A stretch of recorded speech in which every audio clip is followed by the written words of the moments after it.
Sampling audit untuk pengujian atas rincian saldo. Pertama adalah perbandingan sampling audit untuk pengujian atas rincian saldo dan untuk pengujian atas rincian saldo dan untuk pengujian pengendalian serta pengujian substantif atas transaksi. Poin pertama untuk menentukan apakah tingkat pengecualian populasi cukup rendah. Poin kedua untuk mengurangi penilaian risiko pengendalian dan karenanya mengurangi pengujian atas rincian saldo. Poin ketiga untuk perusahaan publik guna menyimpulkan bahwa pengendalian telah beroperasi secara efektif demi tujuan audit pengendalian internal atas pelaporan keuangan. Sampling non-statistik. Langkah sampling audit untuk pengujian atas rincian saldo. Merencanakan sampel. 1. Menyatakan tujuan pengujian audit. 2. Memutuskan apakah sampling audit dapat diterapkan. 3. Mendefinisikan salah saji. 4. Mendefinisikan populasi. 5. Mendefinisikan unit sampling. 6. Menetapkan salah saji yang dapat ditoleransi. 7. Menetapkan risiko yang dapat diterima atas penerimaan yang salah. 8. Mengestimasi tingkat pengecualian populasi. 9. Menentukan ukuran sampel awal. Memilih sampel dan melaksanakan prosedur audit. 10. Memilih sampel. 11. Melaksanakan prosedur audit. Mengevaluasi hasil. 12. Menggeneralisasi dari sampel ke populasi. 13. Menganalisis salah saji. 14. Memutuskan akseptabilitas populasi. Langkah sampling audit untuk pengujian, pengendalian, dan pengujian substantif atas transaksi. Merencanakan sampel. 1. Menyatakan tujuan pengujian audit. 2. Memutuskan apakah sampling audit dapat diterapkan. 3. Mendefinisikan atribut dan kondisi pengecualian. 4. Mendefinisikan populasi. 5. Mendefinisikan unit sampling. 6. Menetapkan tingkat pengecualian yang dapat ditoleransi. 7. Menetapkan risiko yang dapat diterima akibat ketergantungan yang berlebihan. 8. Mengestimasi salah saji dalam populasi. 9. Menentukan ukuran sampel awal. Memilih sampel dan melaksanakan prosedur audit. 10. Memilih sampel. 11. Melaksanakan prosedur audit. Mengevaluasi hasil. 12. Menggeneralisasi dari sampel ke populasi. 13. Menganalisis pengecualian. 14. Memutuskan akseptabilitas populasi. Menyatakan tujuan pengujian audit. Auditor akan mengambil sampel untuk pengujian atas rincian saldo guna menentukan apakah saldo akun yang sedang diaudit telah dinyatakan secara wajar. Memutuskan apakah sampling audit dapat diterapkan. Auditor dapat memutuskan untuk hanya mengaudit item di atas dan mengabaikan semua yang lain karena total item yang lebih kecil dari itu tidak material. Demikian juga jika auditor memverifikasi tambahan aset tetap dan menemukan banyak tambahan kecil dan satu pembelian bangunan yang bernilai besar, auditor mungkin memutuskan untuk mengabaikan sama sekali item-item yang bernilai kecil. Dalam kasus lainnya, auditor tidak akan mengambil sampel. Mendefinisikan salah saji.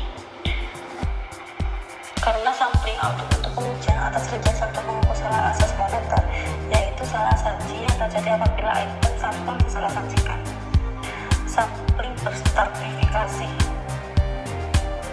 Hal ini disebut sampling berstratifikasi, di mana setiap subpopulasi disebut sebagai strata stratifikasi, memungkinkan auditor untuk menekankan item populasi tertentu dan mengabaikan yang lain. Salah satu yang dapat ditoleransi atau tolerable misstatement adalah penerapan materialitas kinerja terhadap prosedur sampling tertentu. Menetapkan risiko yang dapat diterima atas penerimaan yang salah. Risiko yang dapat diterima atas penerimaan yang salah atau ARIA adalah risiko sampel yang dipilih mendukung kesimpulan bahwa saldo akun yang tercatat tidak mengandung salah saji yang material ketika dinyatakan salah saji secara material. Keputusan auditor mengenai ARIA adalah penilaian risiko pengendalian dalam model risiko audit. Jika pengendalian internal sudah efektif, risiko pengendalian dapat dikurangi sehingga memungkinkan auditor untuk meningkatkan ARIA. Menentukan ukuran sampel awal. Jika menggunakan sampel non-statistik, auditor menentukan ukuran sampel awal dengan mempertimbangkan beberapa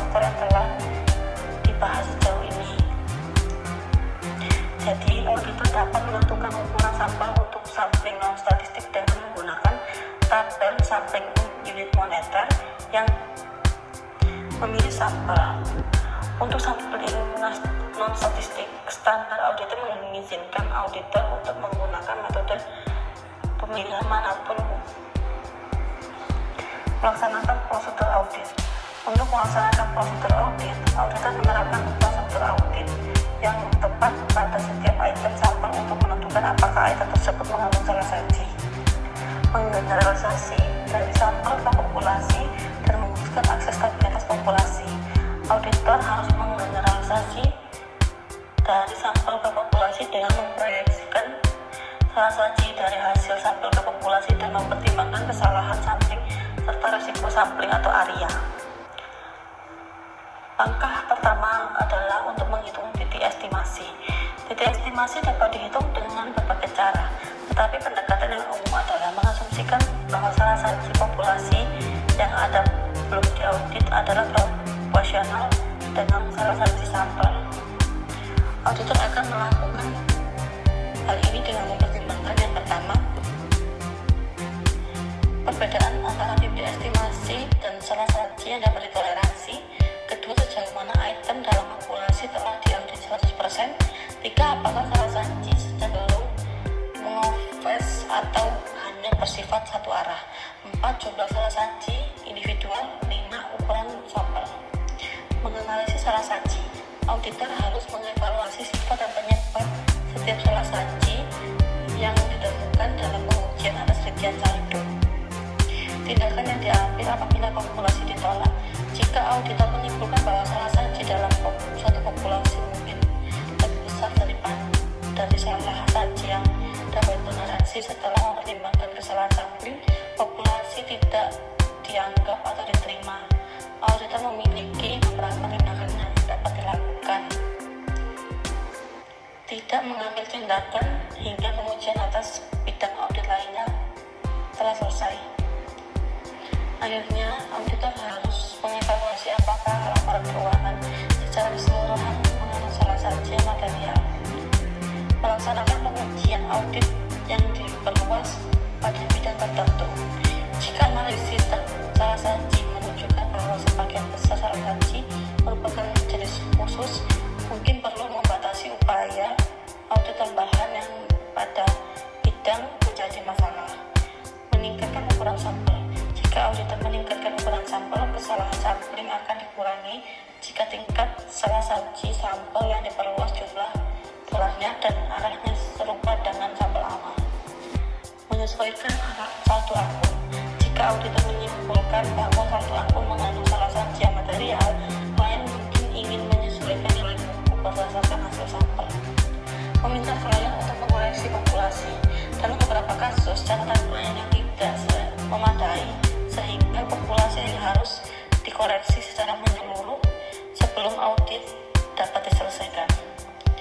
Menolak untuk memberikan pendapat wajar tanpa pengecualian. Jika auditor yakin bahwa jumlah yang tercatat dalam suatu akun tidak dinyatakan secara wajar, auditor harus mengikuti setidaknya suatu prosedur alternatif sebelumnya atau mengkualifikasi laporan audit dengan cara yang tepat. 3. Sampling unit moneter. Sampling unit moneter dibagi menjadi 17. Yang pertama, definisi unit sampling adalah suatu dolar individual. Yang kedua, ukuran populasi adalah populasi dolar yang tercatat.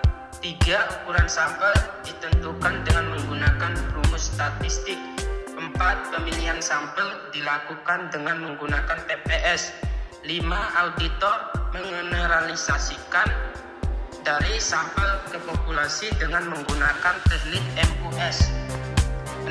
Risiko yang dapat dari penerimaan yang salah. 7. Nilai populasi yang tercatat. 8. Salah saji yang dapat ditoleransi. 9. Salah saji yang dapat ditoleransi sebagai presentase nilai populasi. 10. Estimasi salah saji populasi. 11. Risiko estimasi salah saji populasi terhadap salah saji yang dapat ditoleransi. 12. Faktor keyakinan. 13. Ukuran sampel. 14. interval sampling 15, memproyeksi salah saji sampel.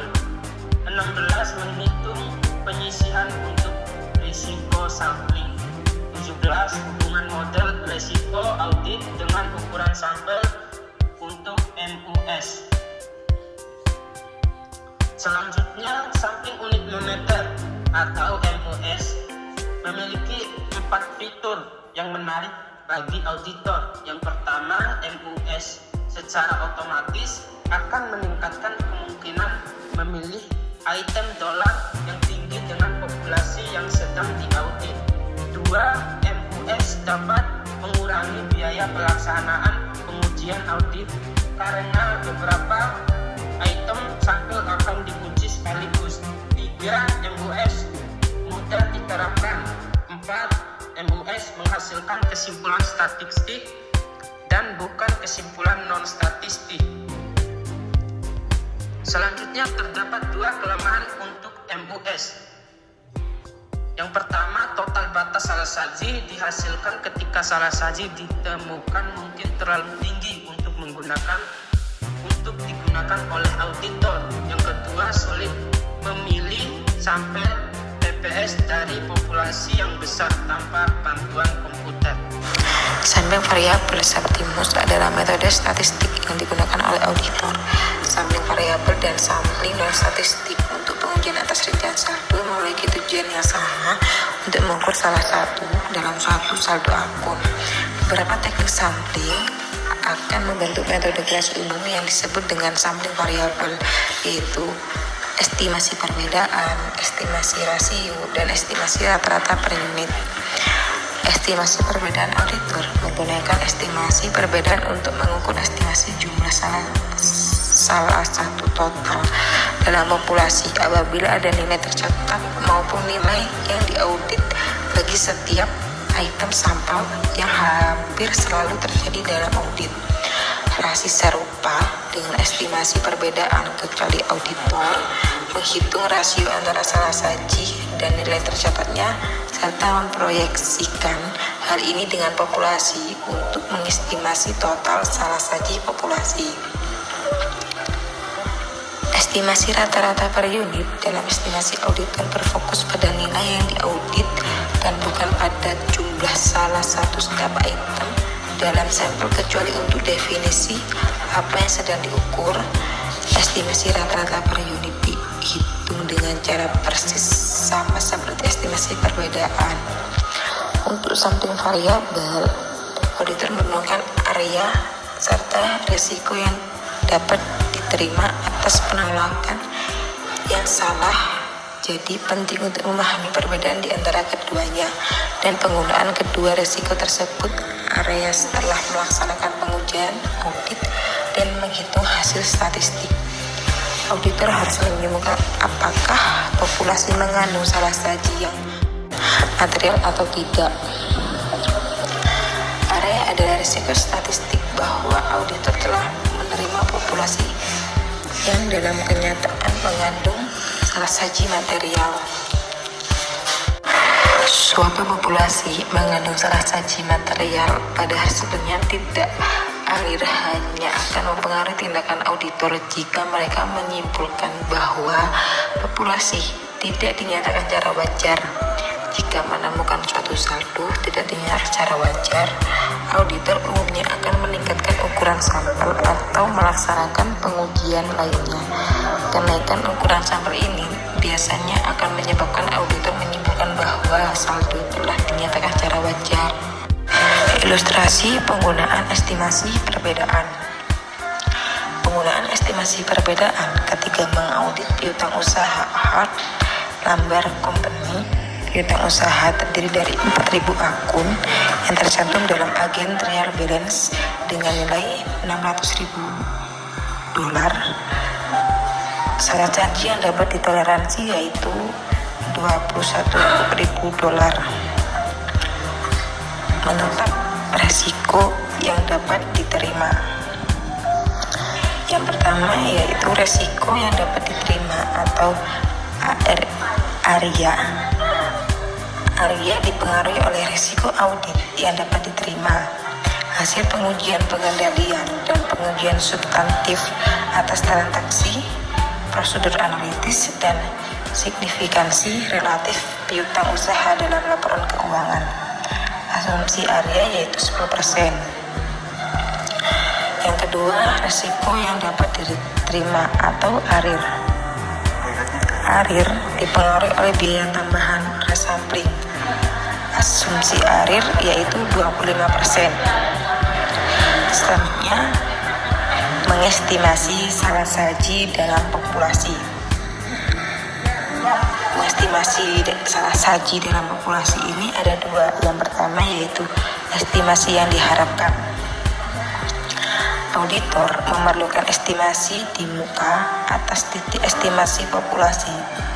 Bagi internal perbedaan, estimasi di muka Hartlander $1.500 atau lebih saji berdasarkan uji audit tahun sebelumnya. Yang kedua, estimasi deviasi standar populasi di muka. Perhitungan deviasi standar akun dijelaskan ketika hasil audit dievaluasi.